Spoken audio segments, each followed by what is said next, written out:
Do I look like I give a damn? I mean, wow. That line alone, it just it hits differently, doesn't it? It really does. It instantly drops you into that world. High stakes, sharp suits. Yeah. Welcome, everyone, to the deep dive. Great to be here. Today, we're diving headfirst into, well, a real goldmine of memorable and witty quotes from the film Casino Royale. Mm-hmm. Our source is a great collection from the unofficial MI6 website. And it's actually incredible how much character, how much story is packed into these, short bits of dialogue. And that's exactly our mission today, isn't it? Yeah. For this top dive, we're not just here to, read out these brilliant lines. Right. We're going to unpack what these snippets of dialogue really reveal, about the characters, their relationships. How they change. Exactly. And the high-stakes world they live in, and maybe the surprising depth you find in what some people might just dismiss as, just a spy thriller. Yeah, just action. We're sort of digging for those nuggets of knowledge, those insights that make this specific film so compelling, I think. Yeah. Absolutely. So, okay, let's start with Bond himself, right from the start. What do these early quotes tell us about his evolution? Because he starts off almost like this brutal machine, doesn't he? Oh, totally. Before he grapples with something more, vulnerable later on. He absolutely does. What's really striking at the beginning is Bond's almost clinical detachment. Remember when M basically tells him, rein in the ego, and his immediate response is, so you want me to be half monk, half hitman? Yeah. And then later, Vesper challenges him on the killing. Doesn't it bother you? Right, yeah, killing all those people. And he just coolly replies, well, I wouldn't be very good at my job if it did. Oof. These aren't just lines, are they? They're like a psychological blueprint. They show how a real 00 has to operate, a necessity to sterilize empathy.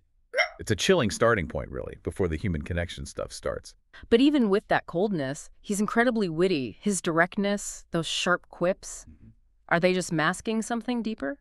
Or is it pure bravado, do you think? I'm thinking of lines like his response to Solange about married women, it keeps things simple. Right. Or that slightly exasperated one, why do people who can't take advice always insist on giving it? That's a great point, because I think his wit serves multiple purposes. Okay. The quips aren't just for laughs. Often they're tactical deflections, a kind of verbal counterintelligence, against anyone trying to get too close. Ah, like a shield. Exactly. Yeah. Trying to expose the man under the agent facade.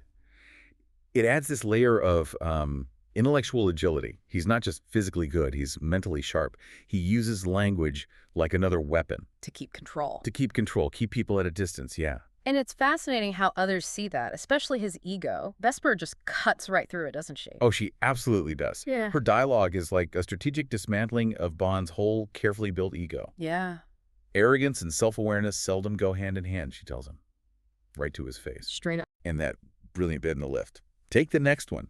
There isn't enough room for me and your ego. Classic. It's not just her noticing things, they're direct challenges. She forces him to confront his own self-deception. The walls he's put up. Because he can't just be the detached guy with her. No, he can't. Yeah. She sets the stage for that emotional transformation.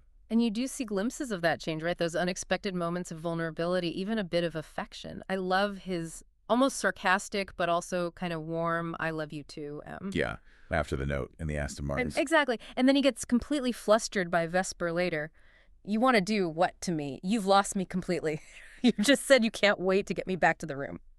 Yeah. These are rare peaks, aren't they? Yeah. At the actual person under the agent armor. They absolutely are. Those moments where the facade just drops.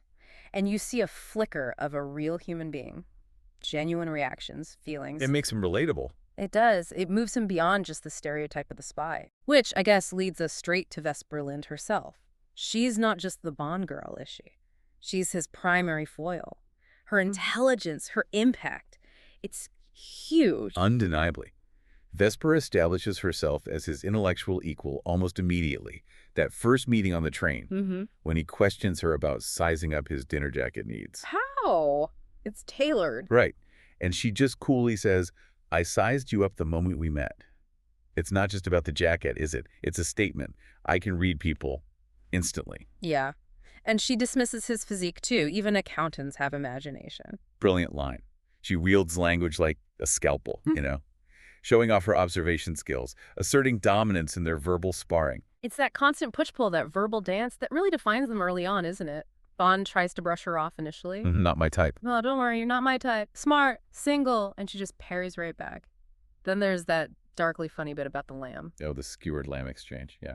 He asks, how is your lamb? She says, skewered. One sympathizes. It's that initial antagonism, that playful banter, but you feel it's masking something deeper. Shared connections, maybe a shared understanding of the brutal world they're in. And that shared understanding, it paves the way for something really profound between them. It really does. Vesper delivers that incredible line. If the only thing left of you was your smile and your little finger, you'd still be more of a man than anyone I've ever known. So powerful. And Bond, in a rare moment, he plays along. That's because you know what I can do with my little finger. Huh. Right. But then she also says, I can't resist waking you. Every time I do, you look at me as if you hadn't seen me in years. Makes me feel reborn. Wow. And this all leads up to Bond's incredibly vulnerable confession. I have no armor left. You've stripped it from me. Whatever is left of me, whatever I am, I'm yours. Yeah. Her presence just forces him to shed that detachment. Makes him truly vulnerable. Maybe for the first time we ever see him like that. And this whole emotional stripping down that Bond goes through, it doesn't just happen in a vacuum. It throws the whole idea of trust in the spy world into really stark relief, doesn't it? That constant, almost brutal negotiation. Exactly. You really feel the pressure of the job through M's lines, too. Remember how exasperated she gets? Yeah. Like when Bond shoots up the embassy. Who the hell do they think they are? Christ, I miss the Cold War. You feel her pain there. It captures that frustration, managing spies in this messy new era. And then her insight to Bond, you don't trust anyone, do you? No. Then you've learned your lesson. That speaks volumes. Ouch. But true for that world. It's a stark reminder. Trust is a luxury. And betrayal. It's just part of the curriculum. And that lesson often comes through actual betrayal. The film explores this really well, I think, with characters like Dryden and Mathis. Definitely. Dryden's death scene, for example. Bond explaining how you become a 00. It takes two. Dryden asks, how did he die? Your contact, not well. Made you feel it, did he? And then Bond shoots him, mid-sentence finishing. The second is, yes, considerably. Just ice cold. And the constant suspicion, those blurred lines between who's an ally and who's an enemy, it's palpable. Mathis is another perfect example. Yeah, Mathis. His loyalty is so ambiguous. I'm afraid that your friend Mathis is really my friend Mathis. Oh. That just pulls the rug out. Totally. And even his cynical joke later on, after Bond knows he's been betrayed. It's amazing what you could do with Photoshop these days. It just highlights how insidious the game is. Even being dead doesn't mean you're out of the game. Right. Being dead does not mean one cannot be useful. A chilling idea that manipulation goes beyond the grave. Okay, switching gears just a bit. Let's talk about some of those really iconic moments, and maybe the villains, especially Le Chiffre. What stands out to you about his particular brand of villainy? Le Chiffre is interesting. He embodies this unique financial terrorist kind of villainy. Right. Not ideology. Not really. It's cold, calculated profit and power. He even says money isn't as valuable to our organization as knowing who to trust. Which is terrifying in a way. It's a terrifying inversion, yeah. He prioritizes information, control, over just cash. And his description of torture. Wow. Yeah. I never understood all these elaborate tortures. It's the simplest thing to cause more pain than a man can possibly endure. It highlights the psychological cruelty. Yeah. He wants to break the mind, not just the body. And he frames his whole worldview in financial terms. Exactly. When Obono asks him about God, do you believe in God, Mr. Le Chiffre? No, I believe in a reasonable rate of return. It's almost this grotesque parody of capitalism. That mix of the chilling and the iconic is what makes the film stick, isn't it? Like the Vesper martini. Why, yeah. Bond meticulously dictates the recipe. 3 measures of Gordon's, 1 of vodka, half a measure of Kino Lillet. Shake it over ice and add a thin slice of lemon peel. You remember it.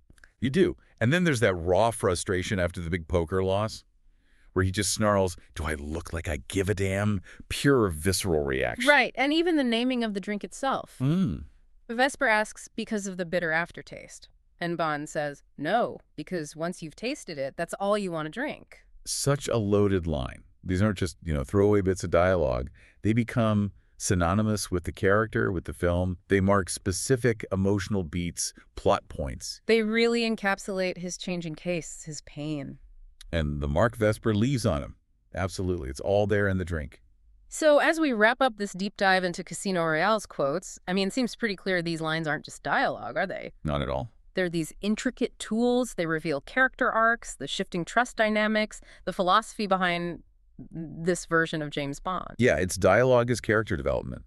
Dialogue is thematic exploration. It's kind of the essence of this specific 007 world. The film uses every word, every syllable almost, to build layers, to challenge what you expect, and create something really resonant. It really does. It's a masterclass, honestly, in how much you can convey with just a few perfectly chosen words.